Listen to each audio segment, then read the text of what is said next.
Amazon entregamos una carta firmada por varios grupos ambientalistas exigiendo que el Uruguay ha tenido durante 10 meses investigación. Muchas gracias, Miroslava. Como bien lo has dicho, estoy ahora como director de Política Móvil. La verdad es que es una medida que en las épocas de las plataformas y en las elecciones completamente distintos lugares del país y del mundo, y hoy estoy para mis amigos. Un abrazo.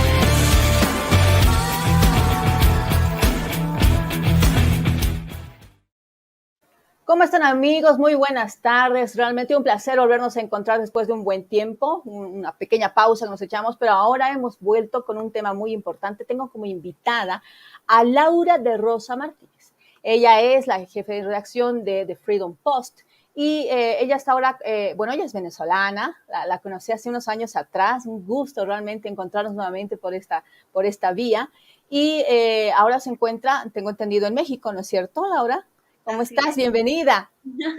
Gracias, Miroslava. Tan hermosa como siempre. Gracias. Un gusto saludarte y sí, pues, en cualquier país donde yo esté serás bienvenida. Ay, muchísimas gracias. Bueno, hay un tema en específico. Tú eres una analista política a nivel latinoamericano, entonces tú tienes una pauta y un seguimiento, podríamos decir, no solamente de lo que pasa en tu país, que es Venezuela, sino también de otros países, ¿no? Recientemente, este fin de semana, se han dado unas elecciones que en Bolivia las llamamos subnacionales, pero vienen a ser las elecciones de gobernaciones y alcaldías. Entonces uno dirá, pero ¿y por qué vamos a tocar ese tema y lo vamos a ver desde Bolivia? Bueno, les vamos a ir adelantando un poquito, ¿no? Tiene mucha relación porque hablamos de un país del cual siempre nos han tachado de que tenemos similitudes. Entonces vamos a ir desglosándolas poco a poco. Los resultados han sido no muy sorprendentes. Mucha gente de alguna forma hablaba ya de que el oficialismo iba a tener una rotunda victoria. Sin embargo, hay puntos, hay pequeñas pecas, como yo les llamo, en algunos lugares como las alcaldías, por ejemplo, donde la oposición en las áreas rurales ha tenido cierto margen de triunfo. ¿Eso es cierto, Laura? ¿Cómo más o menos tú has visualizado todo este proceso eleccionario que obviamente tiene muchas observaciones? Bueno, realmente, como dices tú, no tenía mucha sorpresa esas elecciones subnacionales, como los llaman ustedes en Bolivia. Nosotros las llamamos elecciones regionales, pero hay algo importante. En Venezuela nosotros sabemos que estamos en dictadura. Nosotros lo sabemos, lo dice la comunidad internacional, y en dictadura no se vota. En dictadura no hay elecciones. En dictadura lo que hay es el acto de colocar un papel, que es votar, pero no se elige. Entonces, en consecuencia, no hay elecciones como tal. Y eso es a lo mejor un golpe importante para alguien que puede decir, no, pero ¿cómo va a ser si yo vi un montón de cola, un montón de gente haciendo fila para ir a votar? Que no fue tanto, porque es importante que se sepa que la abstención en esta oportunidad fue de aproximadamente 70%. Y bueno, las cifras oficiales dicen que fue del 58% y se los coloco con la especificación. Cifra alta. Sí, es muy, muy alta. Y eso demuestra además que el venezolano ya no está creyendo en lo que es procesos electorales y que se da cuenta que en dictadura ya no pasa nada, porque sí, en efecto, puede ser que haya personas que van a votar, pero que sus resultados o que sus elecciones que fueron hechas en la máquina y que después se imprimen en un papel y después se colocan en una caja, realmente no son el reflejo de lo que esa persona o de lo que la mayoría de las personas decidieron. Y eso nos ha pasado en varias oportunidades. En esta oportunidad vemos, no sé si lo tienes por allí, pero voy a intentar buscártelo. ¿Los resultados? ¿Lo podemos poner de fondo mientras también podemos estar conversando? Adelante. Los datos del primer boletín del Consejo Nacional Electoral con el 90.1% de los votos escrutados. En el municipio Libertador resultó electa la almiranta Carmen Meléndez con el 58.93% de los votos. En Anzoátegui, José Marcano, del Partido Socialista Unido de Venezuela, logró el 45.8% de los votos para quedarse con la gobernación. En Apure, Eduardo Piñate logró el 43.3% de los votos para el partido PSV. En Aragua, Karina Carpio, del Partido Socialista Unido de Venezuela, fue elegida con el 51.76% de los votos. En Barinas, Argenis Chávez, del Partido Socialista Unido de Venezuela, logró el 37.05% de los votos, logrando así la gobernación. Y así tenemos más o menos poco a uno desglosando cada una de las regiones, ¿no es cierto? Entonces, tú tienes también las cifras mientras vemos de fondo esto, porque es largo, son varias regiones que va desglosando una por una. Sí, bueno, básicamente aquí se los quiero colocar y lo pueden ver. Vamos a ver si se ve al revés, si se puede ver de la manera, porque, para que lo vean exactamente, que está, ahí se va a poder ver. Básicamente el mapa de Venezuela quedó en rojo. Eso que está allí es, discúlpenme, la zona de reclamación, esas líneas hechas a mano, alzada. No iba a dejar de hacerlo porque no presentaron la zona de reclamación. Y bueno, básicamente el mapa de Venezuela quedó en rojo. Entonces, ese mapa muestra que de las 24 entidades de Venezuela, 23 estados y una, que es propiamente Caracas, entonces solo 3 formaron parte o se las dejaron a la oposición. ¿Y por qué digo se las dejaron? Porque para nosotros eso fueron adjudicaciones. Es decir, Cojedes, Nueva Esparta y Zulia pertenecen ahora presuntamente a la oposición, pero algo que nosotros tenemos bien planteado y que no es propiamente Laura de Rosa, sino la mayoría del venezolano, entiende que la oposición no es una oposición como tal, visto que han negociado, han cohabitado y forman parte de un mismo conglomerado que es este pseudo gobierno y que forman parte de un sistema socialista. Y esto es cierto. El PSV, Nicolás Maduro, ese es su partido, el PSV es de tendencia de izquierda muy, muy fuerte, vinculado además al Foro de Sao Paulo, y la oposición en Venezuela también es socialista, que están vinculados a la Internacional Socialista. Entonces, en consecuencia, en Venezuela no tenemos partidos de derecha que puedan hacer un equilibrio o que le puedan ofrecer... No hay una real oposición, me dices entonces. ¿Perdón? No hay una real oposición. O sea, no, realmente eso no es una real oposición y es parte de por qué nosotros constantemente decimos que eso es una adjudicación. Entonces, sí, ese mapa está en rojo con solo 3 estados en azul, pero realmente nosotros lo vemos como que todo el mapa está en rojo, mira lado. Y esa situación se ha reflejado también en las alcaldías. Entiendo que ha habido muy pocos cambios, también un triunfo total del partido oficialista, pero la oposición, escuché, ahora ha cambiado la figura. Y en la urbe, en los centros urbanos, en las capitales, ha ganado rotundamente el oficialismo, pero en las áreas rurales sí se están dando algunos cambios. ¿Y esto a qué se debe? Pero esos son cambios muy, muy pequeños, no se puede decir que son cambios representativos. En Venezuela tenemos 335 alcaldías y, por ejemplo, en el área metropolitana de Caracas lo gana, por ejemplo, en Caracas y en el estado Miranda propiamente. En el estado Miranda hay 3 municipios que son importantes y en consecuencia esas alcaldías son importantes, que son Baruta, El Hatillo y Chacao. Es muy específico para el público de Bolivia, pero quiero hacerlo en referencia por lo siguiente. Aquí gana un partido que supuestamente es azul, un partido que supuestamente es de oposición, pero realmente es un partido que acaba de nacer, que fecha exacta de nacimiento es el 26 de junio de 2021, es decir, no tienen ni 6 meses, y este partido en esta campaña gastó solamente en material POP, solamente en tema publicitario, $3.100.000. Entonces, esta denuncia la hemos hecho porque es importante hacer esa referencia. O sea, ¿de dónde saca un partido nuevo $3.100.000 solo para material POP y solo para estos 3 municipios. Y este partido se llama Fuerza Vecinal. Entonces es como se conoce que en dictadura propiamente la oposición está presa.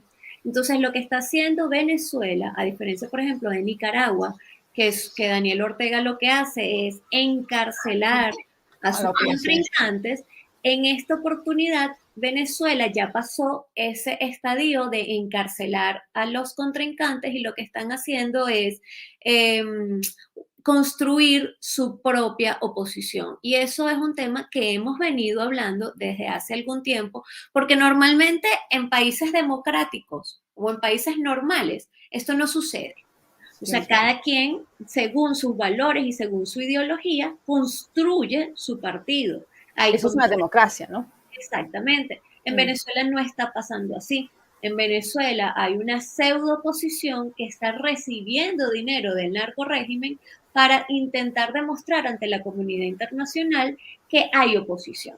Sin embargo, como después del 2019 han habido muchísimos problemas con este interinato, con el gobierno interino de Juan Guaidó en el 2019, que por cierto, él debía estar solo 30 días, porque eso es lo que estipula la Constitución de Venezuela, el artículo 333 del cual él se hace mano, que es decir, mira, yo tengo aquí la Constitución, hay una falta absoluta, en consecuencia, como las elecciones presidenciales del 2018 nosotros no las reconocemos y la comunidad internacional tampoco, entonces yo determino a partir del 23 de enero que básicamente soy el presidente de Venezuela interino porque hay una falta absoluta en la presidencia, ya que la comunidad internacional no reconoce a Maduro y nosotros como asamblea... Y Estados Unidos lo reconoce, ¿no? Y es buen tiempo.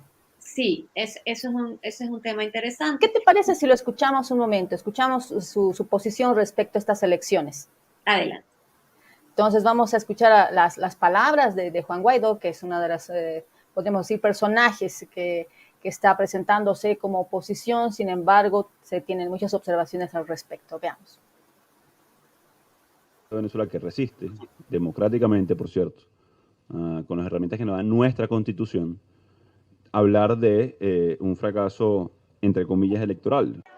Esa fue la postura del líder opositor venezolano Juan Guaidó luego de las votaciones regionales del domingo, que dieron una enorme victoria al chavismo con 20 de 23 gobernaciones y el principal municipio de Caracas.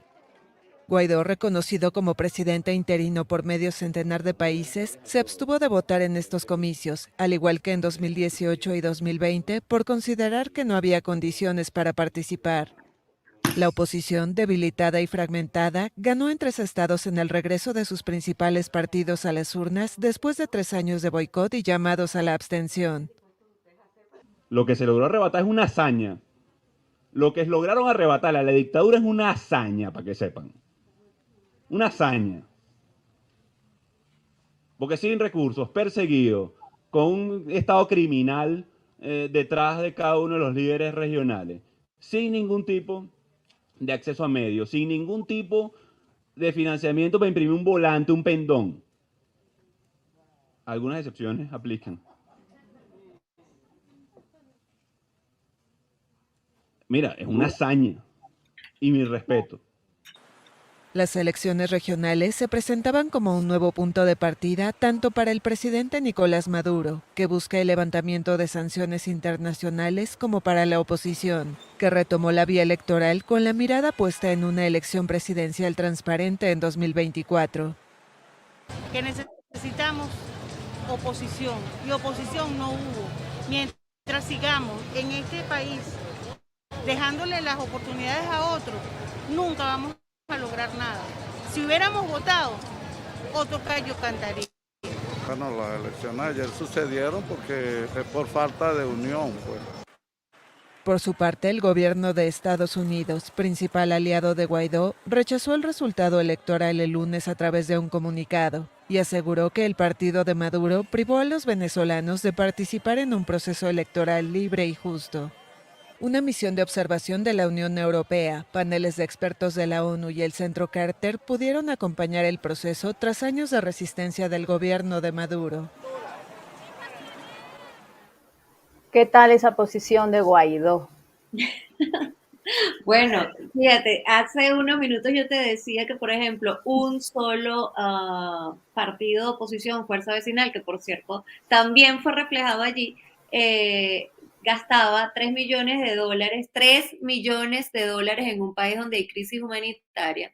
Y luego entonces sale Guaidó diciendo, eso es una hazaña.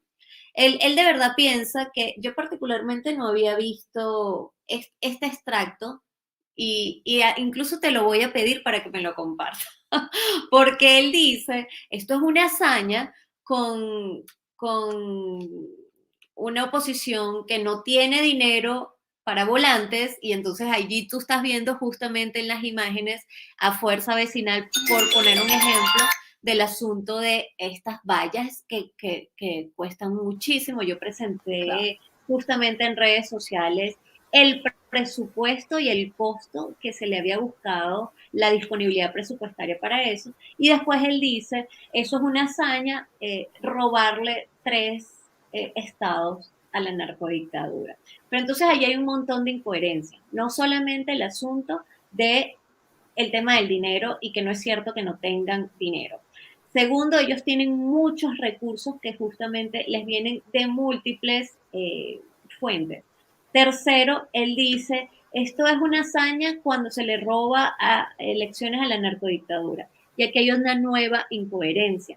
El asunto de constantemente Guaidó ha dicho, mira, Maduro es un usurpador, el CNE, que es el Consejo Nacional Electoral en Venezuela, el ente encargado de toda la rectoría electoral, es un fraude, está manipulado por el régimen y entonces llaman a votar.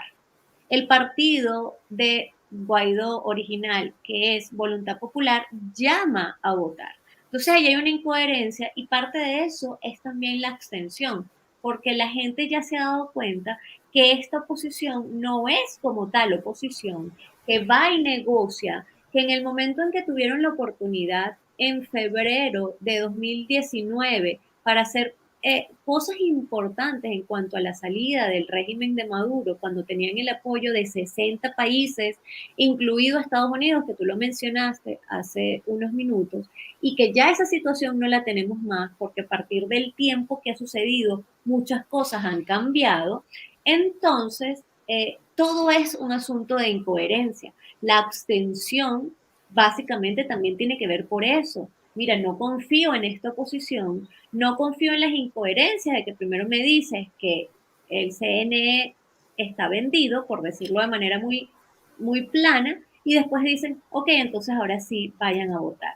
Pero adicional a eso, la abstención, que es un número bastante importante, como te comentaba, habla adicionalmente del rechazo, del desconocimiento a Maduro, pero también del rechazo y el desconocimiento a Guaidó.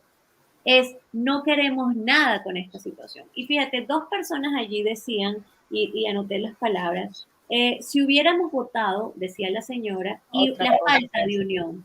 Eso es una matriz de opinión que la Mesa de la Unidad Democrática en su división ha dicho en uno de sus factores, porque un factor dijo, mira, si vamos a ir a votar, a pesar de que dijimos que este CNE es fraudulento, y otro decía, vamos a abstenernos. Entonces, en los que decían ese factor de esta Mesa de Unidad Democrática, que ojo, Mesa de Unidad Democrática es porque así se llaman ellos, MUD, Mesa de Unidad Democrática, y ellos supuestamente son la oposición, pues le han dicho a las personas, no, es que el problema fue que perdimos porque la gente no fue a votar.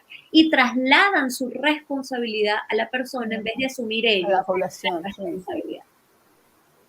Es una situación realmente, podríamos decir, que se arrastra durante muchos años, crítica. Económicamente Venezuela realmente está subsistiendo más o menos, pese a que se da una imagen hacia afuera totalmente diferente por parte del gobierno, que es valedero, ¿no es cierto? Porque si no hubiera eso tampoco podríamos hablar de un país que podría incluso intentar de alguna forma tener algo de inversiones. Entonces es necesario tener, por ejemplo, una imagen totalmente opuesta a la que se le está dando por parte de Estados Unidos y otros países. Pero ¿cuál viene a ser entonces la geoestrategia? Porque estamos hablando de países como Bolivia, países como Nicaragua, países como Venezuela, que están metiéndolas a un solo bolso. Y recientemente hemos conocido, por ejemplo, que había un encuentro, una cumbre en Estados Unidos, en la cual no se invitó a Bolivia por primera vez, una cumbre para hablar del tema de democracia, tampoco se invitó a Venezuela, tampoco se invitó a Nicaragua. Entonces, estamos hablando de una situación que empieza poco a poco a manifestarse en un contexto, valga la redundancia que lo saco cada vez en los programas, un contexto saliendo de una pandemia, en la cual muchos de estos países latinoamericanos se encuentran económicamente mal, y tienen que de alguna u otra forma tratar de salir adelante después de una etapa tan complicada, tan difícil, que tuvo a la población totalmente encerrada y con una productividad cero, la economía que no fluía. Entonces ahora está empezando todo a reactivarse poco a poco y nos encontramos nuevamente con este tipo de situaciones. Entonces ahí viene la pregunta que te quería decir, la geoestrategia. ¿Cuál viene a ser? ¿Cuáles son los intereses detrás de estas elecciones y detrás de todas las posiciones políticas de estos países?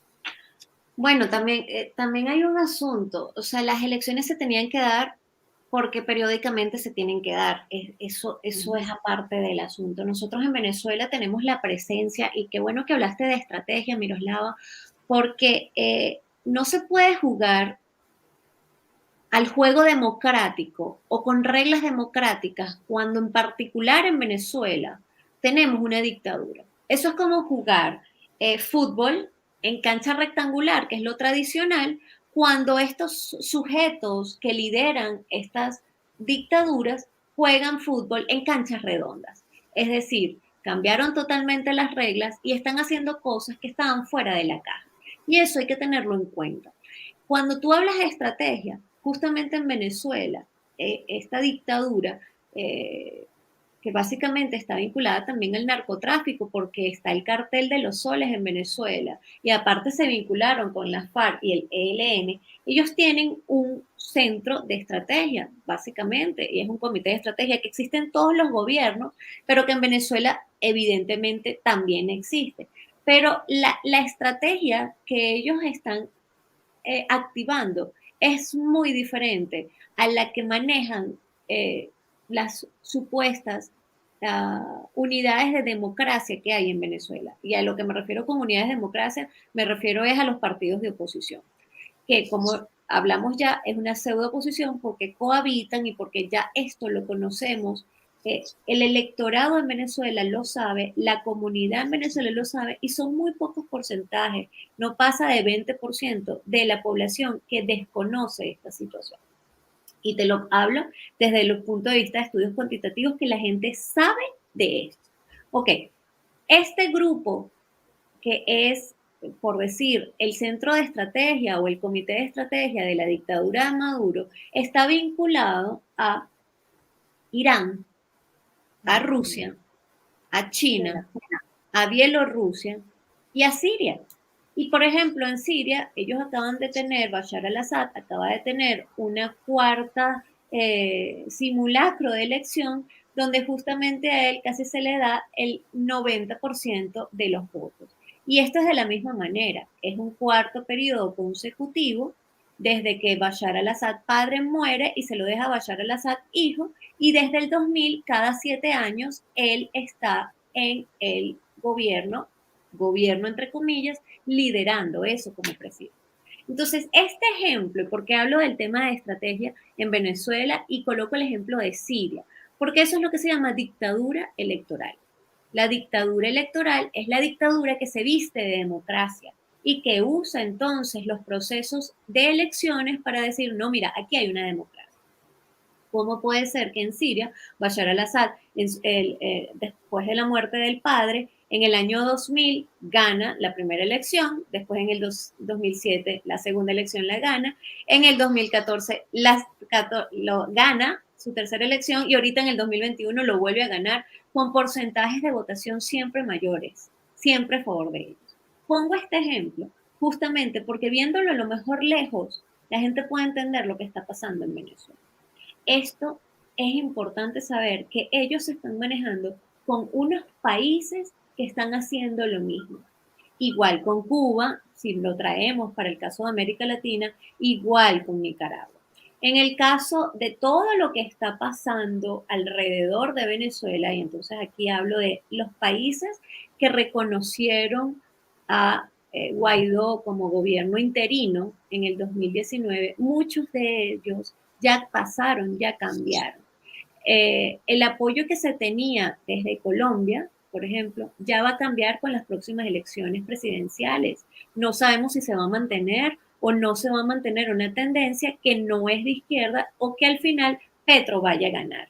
En Chile de la misma manera, estamos todos a la expectativa de cómo va a quedar entre José Antonio Kast, que es de derecha, y Gabriel Boric, que es de izquierda. Si Gabriel Boric es de izquierda, ya por supuesto Chile va a ser uno de los países que va a retirar su apoyo a Guaidó.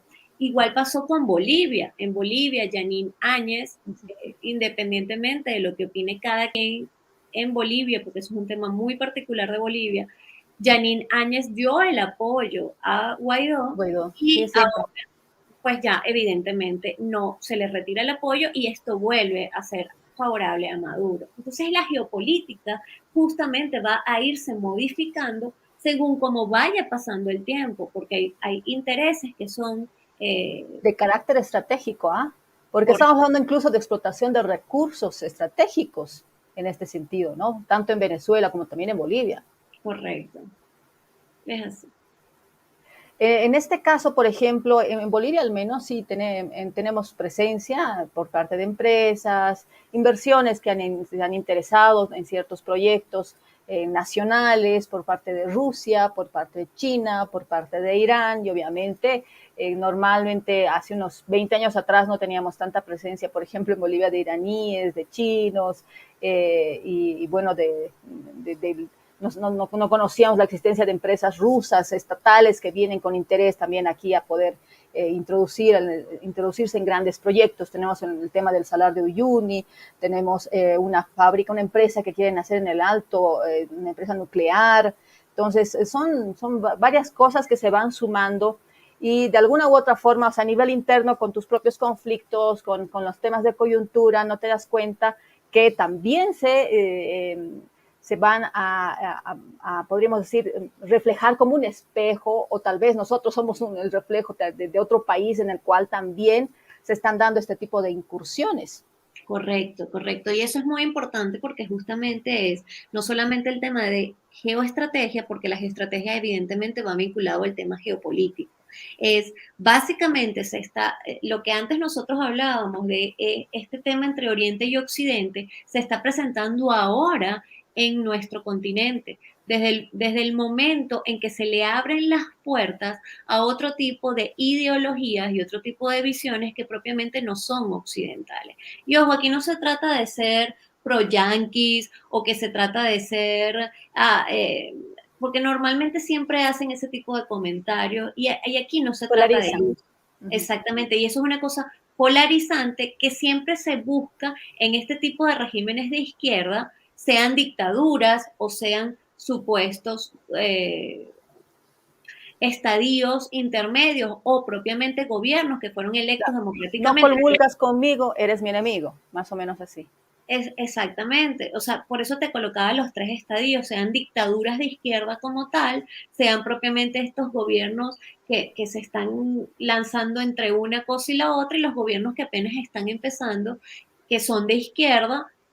Básicamente, eso es una cosa normal, es el lenguaje polarizante y populista.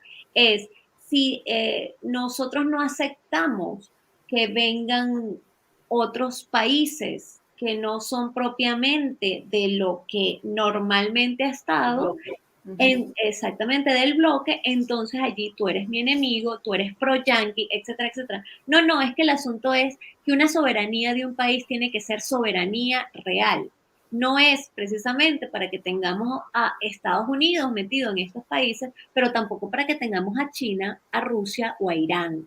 Y esto, el tema de los recursos, es sumamente importante, porque básicamente todos nuestros territorios son sumamente ricos. son sumamente ricos en recursos naturales, y no solamente en tema de petróleo, no solamente en tema de gas, que en el caso de Bolivia es bien particular, del litio, exactamente, del uranio, en caso de Venezuela, y muchos otros recursos más, oro, etcétera, etcétera. Entonces, el asunto es, ya nosotros estamos observando, mientras estamos en la dinámica natural y normal que en el país y a nivel familiar y personal cada persona tiene, en paralelo no estamos viendo esa dinámica de intromisión a nuestra soberanía de parte de estos justamente países que no son propiamente los más democráticos del mundo. Entonces, ¿qué puede deparar? Porque, por ejemplo, no podemos hablar de Estados Unidos en todo está detrás. Estados Unidos tiene sus propios problemas, hay una división interna en el tema de Biden. Hablan de que incluso la vicepresidenta podría fungir en algún momento porque parece que Biden se va a retirar. O sea, hay un montón de conspiraciones internas en Estados Unidos, ¿no? O sea, ellos ya están afrontando en este momento su propio vía crucis, podríamos decir, aparte de que se habla ya que se va a ingresar a una cuarta ola a este lado del continente, porque por el lado europeo ya hay países que están empezando a cerrarse. ¿De qué estaríamos hablando más adelante? O sea, estamos hablando de estos otros países que están de alguna u otra manera buscando una hegemonía. Estos países están de alguna forma tratando de cambiar el mapa estratégicamente, el mapa político. Sí, sí, en definitiva, esto siempre ha sido así. Y ahora, en el momento en que Estados Unidos ya se está como replegando de un papel mundial, porque en efecto tiene sus asuntos propios y los propios contribuyentes de Estados Unidos dicen, hey, ya va, ahora abócate a lo interno, deja de estar viendo tanto hacia lo externo. Y ese es un ejemplo que nosotros vimos en Afganistán. El desastre que sucede en Afganistán con la retirada de las tropas estadounidenses, que se hace en la gestión de Biden, pero que se había comenzado en la de Trump, y que en esto también tenemos que tener equilibrio y decir las cosas como son. Sí, el desastre había o se ejecutó en esta gestión de Biden, pero fue iniciado justamente la retirada por parte de Trump, porque hace la retirada Trump o porque empieza esa retirada Trump, porque los contribuyentes le están diciendo, oye, no te voy a seguir dando dinero para que tú lo sigas mandando para Estados Unidos, porque nosotros, para Afganistán, perdón, porque nosotros tenemos que seguir manteniendo allí equipamiento, recursos y un montón de cosas más cuando deberíamos estar abocados a lo interno. Entonces, a raíz de eso, Estados Unidos dice, bueno, vamos a retirarnos y Trump comienza el asunto. Biden hace esta retirada que fue catastrófica, pero ese ejemplo lo especifico y lo traigo a colación porque eso demuestra justamente el interés y el estadio en el que está Estados Unidos diciendo, mira, yo me voy a retirar del mundo, ya yo no soy garante de la seguridad en el mundo, ni voy a ser aquí el protector, ni nada de lo que suceda, ni el vigilante de lo que está pasando. Como muchas personas le decían, el policía del mundo. Entonces ese papel ya no se lo está abrogando Estados Unidos y nos está dando muchas señales. ¿Qué es lo que pasa cuando el país más fuerte desde el punto de vista armamentístico, político, se empieza a retirar, se empieza a replegar? Empiezan a ocupar espacios los países y las gestiones que están vinculados o que están interesados en entrar a Occidente. Y eso es parte de lo que está pasando. Sí, geopolíticamente se está cambiando el terreno, geopolíticamente se está cambiando el mapa mundial. Tenemos presencia de Irán en Venezuela, lo tenemos, pero no solamente desde el punto de vista político, también tenemos desde los grupos terroristas, tenemos presencia de Hamas y de Hezbollah, sobre todo en la isla de Margarita, pero no solo están allí, digo sobre todo porque es un foco muy importante. Y de la misma manera, tú, por ejemplo, me comentas el asunto de Irán. Entonces, Irán en Bolivia, eso nunca había pasado antes. Y esto sucede cuando justamente Estados Unidos comienza a replegarse de ese papel que tenía, donde eran como un muro de contención de estos factores que no propiamente, y vuelvo a decir, son los más democráticos del mundo. ¿Somos fichas de ajedrez, en pocas palabras? Somos fichas de ajedrez, sí. El juego político y el juego geopolítico mundial siempre ha sido un juego de ajedrez, siempre. ¿Y a dónde va a derivar esto? Porque la situación ahoga, podríamos decir. Venezuela está en una situación económica realmente preocupante. En Bolivia estamos, bueno, se están empezando a dar nuevos proyectos para hablar de reactivar la economía, los cuales obviamente ya están empezando a ser rechazados por una parte de la población. Ha habido recientemente movilizaciones por algunas normativas que estaban de alguna forma cambiando la estructura de cómo poder, podríamos decir, hablar de hacer juicios, que ya llevaban al tema de persecuciones, de temas de ganancias ilícitas y todos esos detalles que hizo tambalear un poco el tablero en nuestro país. Pero estamos hablando de situaciones en las cuales obviamente los países tienen que afrontar, porque el tema de la economía, como te decía, ha afectado la pandemia.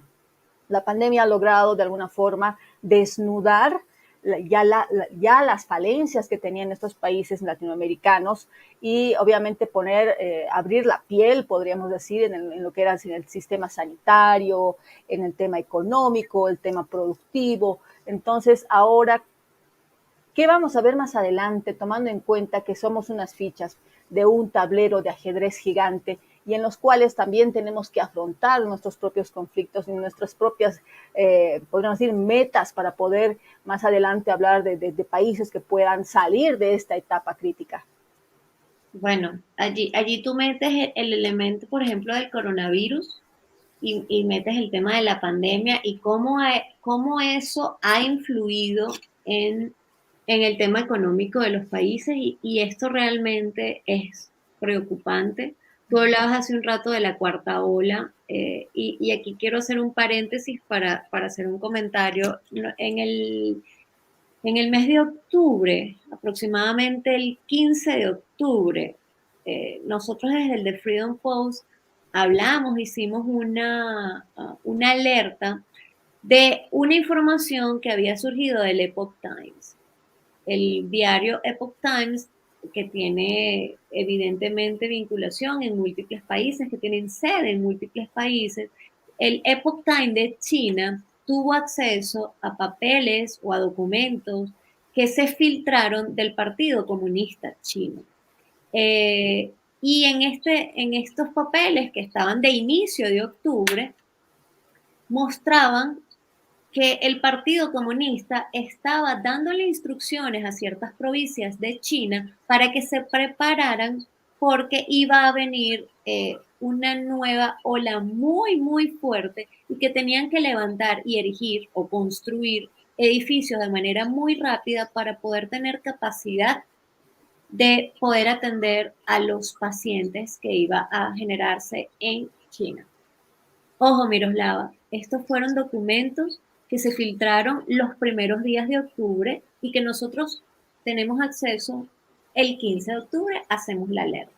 El problema de esto es, sí, es probable que iba a volver a pasar, pero ¿por qué de nuevo el Partido Comunista Chino, el gobierno chino, no anuncia eso, no informa a todo el mundo, literalmente al mundo completo, para que se preparen de modo tal que no tengan, o primero que tomen sus previsiones y segundo, que las repercusiones económicas no sean tan importantes? Entonces, nuevamente, los representantes del comunismo, esta vez en China, hicieron de la omisión un delito. Delito no legal propiamente, porque en el marco internacional no se puede ver así, pero hicieron una falla muy grande, un delito ante el resto del mundo. ¿Qué pasa? La instrucción era hacerlo antes que terminara octubre. Antes que terminara octubre.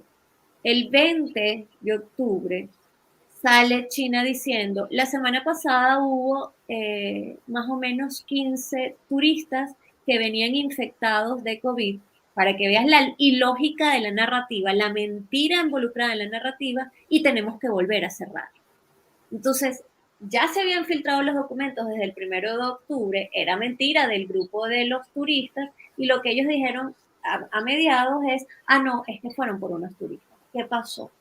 Comienza todo este tema, China empieza a cerrar, nuevo confinamiento, y de la misma manera pasa en Europa, que aparte está trayendo muchos problemas sociales porque la gente no quiere estar encerrada. Económicamente es muy afectado.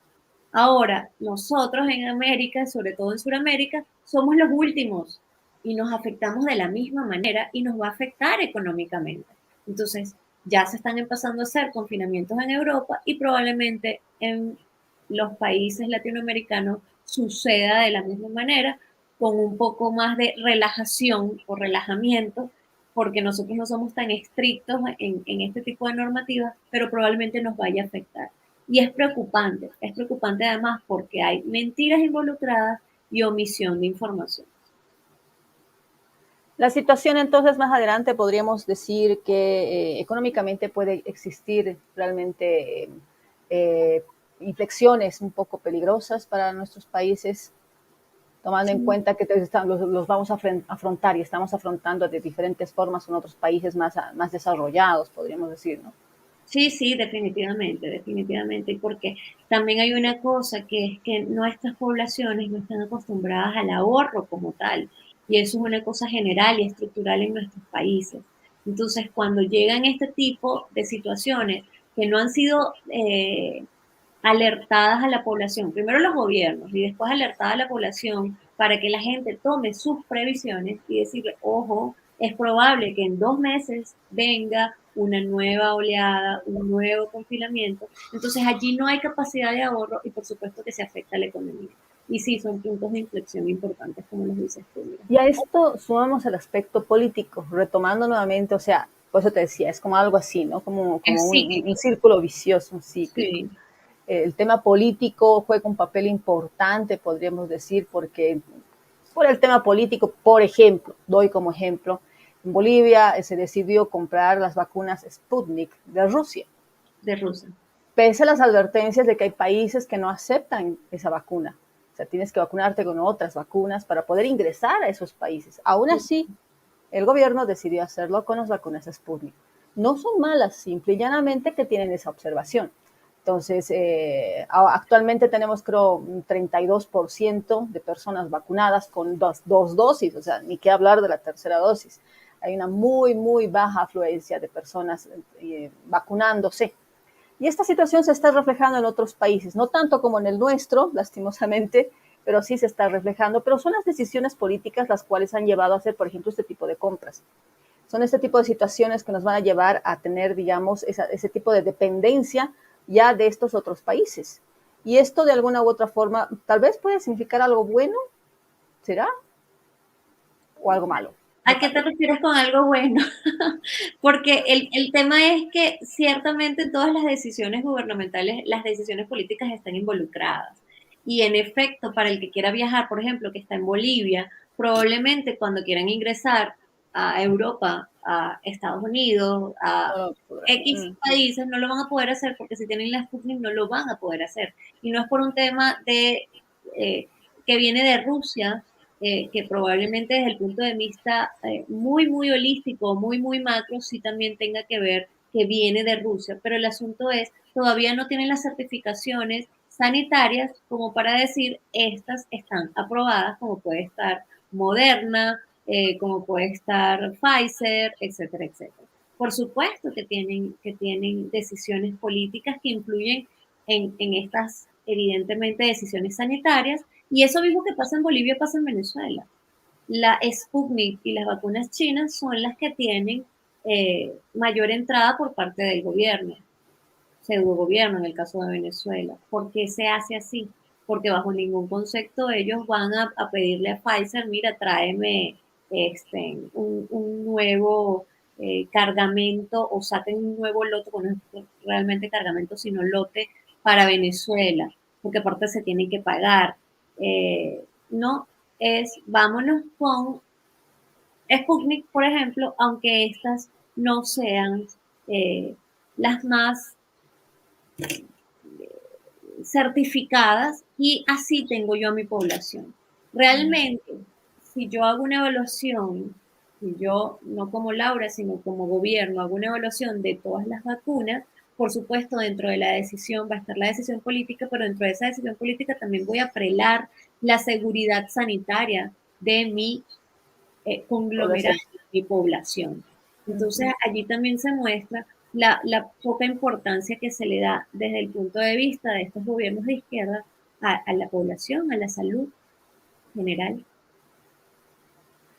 Así es, y bueno, se me olvidó un pequeño punto en la primera parte, no sé si vale la pena hablar un momento, cuando hablábamos de los bloques, de los países y similitudes, tanto Bolivia como Venezuela y Nicaragua, se me olvidó meter un poco el tema de Perú, que recientemente el Congreso ha declarado persona no grata a Evo Morales, porque Evo Morales ha dado la tarea de incluso viajar por tierra una infinidad de veces, pasar por los límites entre Bolivia y Perú, ir por tierra hacia Lima y en el trayecto ir, digamos, sumando fuerza para poder de alguna forma estructurar estos nuevos vientos que se dan en el Perú con este presidente que es Castillo, ¿no? Que tiene unas bases realmente socialistas muy interesantes, él es un hombre de campo y él es una persona que muy pocas, el profe, como le dicen, muy pocas personas creían al principio que él iba a poder conseguir una presidencia y hoy lo ha hecho, ¿no? Entonces, esta situación viene me imagino, a ser parte de las sumatorias que se están jugando para poder hablar un poco del tema geopolítico que hablábamos al inicio. Claro, lógico, lógico. Mira, a mí me parece fantástico lo que pasó de Perú declarando persona non grata a Evo Morales. Pero esto que él está haciendo es algo que es muy normal. O sea, si nosotros lo vemos desde el punto de vista de ellos, es algo que es muy normal. Es decir, se tienen que reagrupar, se tienen que fortalecer con los otros países que básicamente tengan una estructura o una ideología predominante de izquierda en esos países. Entonces, por supuesto, con la llegada de Pedro Castillo a Perú, entonces Evo Morales se va para allá. Y por supuesto, con Chile estará muy pendiente de si llega a ganar Boric, entonces ahí ir a hacer lo mismo. Y en Venezuela, pues ya en Venezuela tiene las puertas abiertas y estará pendiente de si en Colombia gana o no gana la izquierda. Entonces, esto es parte de lo que se hace, es justamente ese juego geopolítico y la geoestrategia de la que hablábamos, Meli. Para finalizar, el trabajo del periodista en esta situación.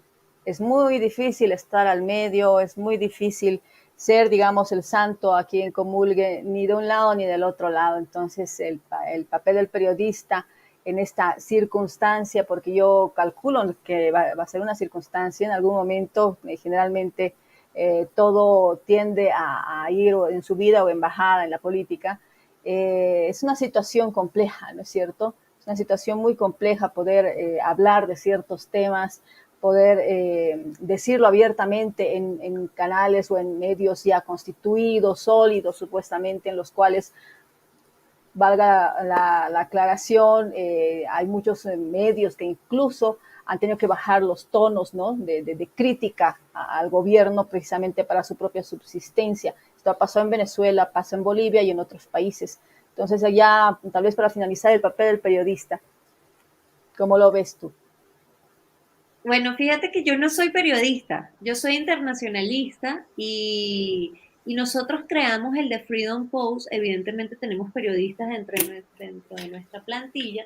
Nosotros creamos el The Freedom Post porque empezamos a ver justamente que en Venezuela habían medios de comunicación y periodistas que no estaban propiamente muy objetivos, es decir, que no estaban ejerciendo una labor de manera objetiva, y luego empezamos a ver que fue una gran, pero grandísima decepción de periodistas que antes eran las anclas de muchos de los noticieros, que antes eran las anclas o las figuras principales de los medios de comunicación, que se estaban vendiendo literalmente a ciertas facciones políticas. Y eso para nosotros primero fue una gran decepción y después fue la motivación para levantar al The Freedom Post, que lo hemos hecho con muchísimo esfuerzo y que vamos creciendo poco a poco.